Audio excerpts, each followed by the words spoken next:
Hello friends, and welcome back to Feathernest Cottage. Today, I'm going to read for you some wonderful tales. I'm so excited that you came to listen to some holiday favorites. You can find more of the holiday favorites in the videos below. I hope you enjoy them, and please share them with anyone you think would love to hear them too.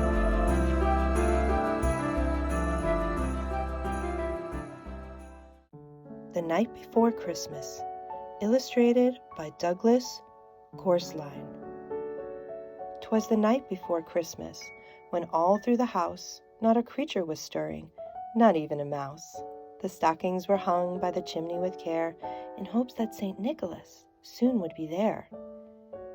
The children were nestled all snug in their beds, while visions of sugar plums danced in their heads, and Mamma in her kerchief, and I in my cap, had just settled down for a long winter's nap. When out on the lawn there arose such a clatter, I sprang from my bed to see what was the matter. Away to the window I flew like a flash, tore open the shutters, and threw up the sash. The moon on the breast of the new-fallen snow gave the luster of midday to objects below, when what to my wondering eyes should appear but a miniature sleigh and 8 tiny reindeer. With the little old driver so lively and quick, I knew in a moment it must be St. Nick. More rapid than eagles, his coursers they came, and he whistled and shouted and called them my name. Now Dasher, now Dancer, now Prancer, now Vixen, on Comet, on Cupid, on Donner and Blitzen, to the top of the porch, to the top of the wall, now dash away, dash away, dash away all. As the dry leaves before the wild hurricane fly, when they met with an obstacle mount in the sky. So up to the housetop the coursers they flew, with the sleigh full of toys, and St. Nicholas too. And then in a twinkling I heard on the roof the prancing and pawing of each little hoof. As I drew in my head and was turning around, down the chimney St. Nicholas came with a bound. He was dressed all in fur from his head to his foot, and his clothes were all tarnished with ashes and soot. A bundle of toys was flung on his back, and he looked like a peddler just opening his pack.